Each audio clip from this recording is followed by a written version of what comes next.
So for example, Surah Al-Baqarah, verse 135 says, and they say, be Jews or Christians, so you will be guided.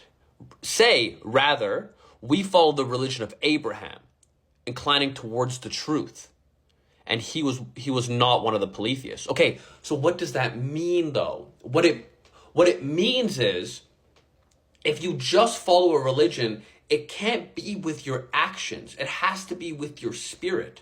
What was Abraham really doing? He was believing in one central figure, one central belief hierarchy. Okay, in order to believe in one central belief hierarchy, you have to dissolve the other beliefs which act as gods. They're all acting as gods or false prophets. They're everywhere. They're everywhere. Like even like anytime you follow a human being, they're gonna lead you in they lead you into a value hierarchy. If you follow them as a person to follow, they lead you into their value hierarchy. And then what they do is they're corruptible by themselves because they're just people.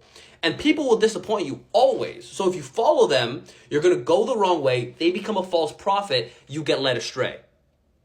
This is what it seems like to do. So, okay, for example, right?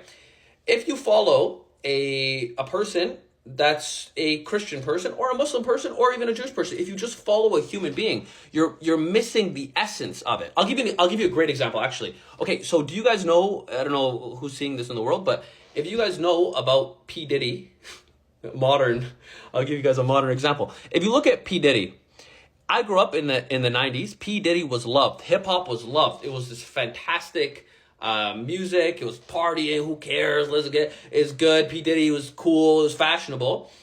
Go watch the video of him and what he did. Just Google him and you could see it. Look at his face. Zoom into his face. He is a demon. He is a demon. His soul has been preyed upon and latched on by a parasite. That parasite being a demon. Being a demon that's in him. It's in him. It's controlling him. How does he lose his temper to a point where he assaults that person, that female? How does he move to that point? Because he is controlled by a demon. Now, that kind of person is the person that's running one of the propaganda systems that you're listening to, and he is a false prophet, and if you follow his mode of being, you are following a false god.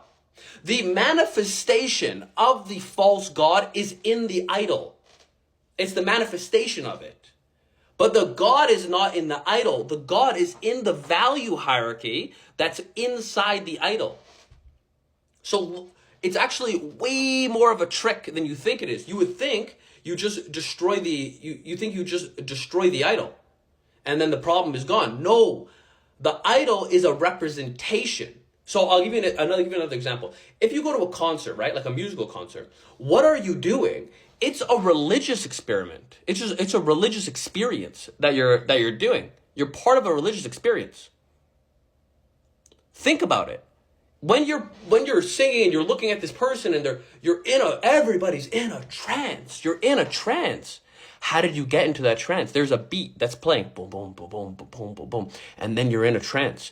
And then if you look at, for example, one of the celebrities, and you see how they'll come out on stage, listen to the screams of people, listen to them go, wow, I can't believe I saw you. They're just people, but we idolize human beings. So it's within our nature actually to idolize human beings.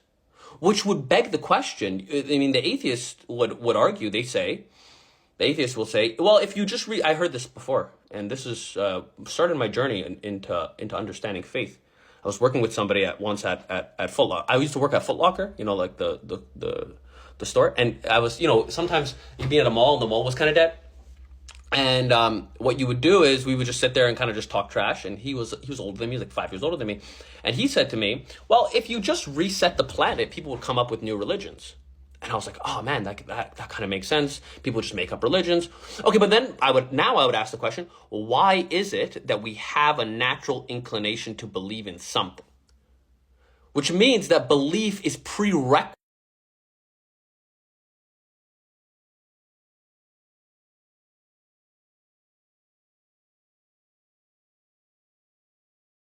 Belief is already built inside of our genome. We have to believe in something. It's part of our DNA to believe in something. It's part of our DNA. Then the question really becomes, what do you believe in? And what you believe in manifests in your actions. And what your actions are is your religion itself. So that's why you have to be really careful about what your actions are. Be really careful what you say, because even if you don't know what you believe, which a lot of people have no idea what they believe. Even if you don't know what you believe, your body knows what you believe, and it manifests that in your actions. So one could say that they're a Muslim or a Christian or a Jew or a Buddhist or a whatever they are, but are you behaving as if that? Are you behaving in regards to what that religion wants you to behave in, or do you believe one thing and act a certain way? And that would beg the question is, what do you really believe internally? In your heart, what do you believe? This is a point that you should go through. Be like, what are my values? What's my hierarchy of values? Why do I believe what I believe? What am I thinking what I'm thinking? Why am I in this religious experience and not in the other one? Isn't it fascinating that we go to concerts and join it's a religious experience. As the churches are falling apart, as the mosques are, people are not going to their mosques, people are not going to their churches, people don't go to their synagogues or their respective places, as we've collected into a so-called melting pot, forgot our traditional religions, and then joined another religion through the religious experience of what would be a concert or what would be a hall where you're watching a preacher. That is a religious experience, and then they're programming you to behave in a certain way. Notice how I said program, because what they're doing is they're adhering to not your prefrontal cortex, which is the logical mind, but the monkey brain in you. They're adhering to that. And because of that, you call yourself one religion, but you behave in another religion. This is really, I'd love to hear the pushback on this. Okay, my door's ringing. I got somebody coming over. So thank you guys for listening. I'll see you.